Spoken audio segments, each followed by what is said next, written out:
40 سنة اسمع أستاذ حيدر، خلينا نسويها طائفية. 40 سنة صارت مقابر جماعية، وقلت أنت تؤمن بالدولة ما قبل 2003. إحنا كشيعة ما نؤمن بالدولة 2003، من قبل 2003 مو دولة كانت أصابة دكتاتورية. العفو، أنت منو؟ كشيعة.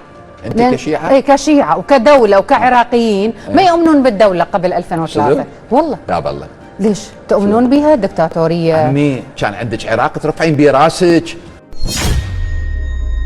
كان عندك عراق ماكو وحده اسمها دولة خليج. ونزلتها بالمقابر الجماعية. خليني اكمل لك اياها. زين اكو فرق بين العقيده السياسيه للنظام وبين الدوله والمؤسسات. كانت الدوله بها نظام تعليمي، ماكو دوله بالعالم بها النظام التعليمي، كان بها نظام صحي. تروحي شوفي مستشفى مبارك عليك، تروحي شوفي مستشفياتك، الناس قاعده تموت، حيوانات بالمستشفيات. اكو ظلم، كانت الدوله تخلي راسك مرفوعه بيها، واصلح لي الناس تنزلي الشارع بهذا الخطاب. واكو طائفيه لكن مبطنه. كان عندك دوله تخلي راسك مرفوع بيها، خدمات التعليم. مبارك عليك. مبارك عليك انت. أنا بالنسبة لي طبعا أفتخر أني نتاج دولة عراق ما قبل 2003 على المستوى التعليمي وعلى المستوى الصحي.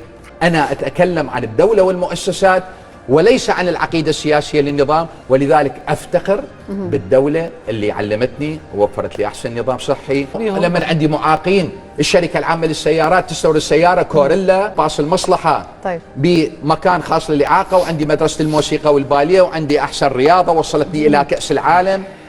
لا أسمح لك في أن تتكلمي باسم مكون مثل المكون الشيعي. وحسب تقرير اليونسكو أن العراق كان يمتلك نظام تعليمي يعتبر من أفضل أنظمة التعليم في المنطقة. تقدر نسبة المسجلين في التعليم الابتدائي نسبة 100%، كذلك نسبة عالية للقادرين على القراءة والكتابة.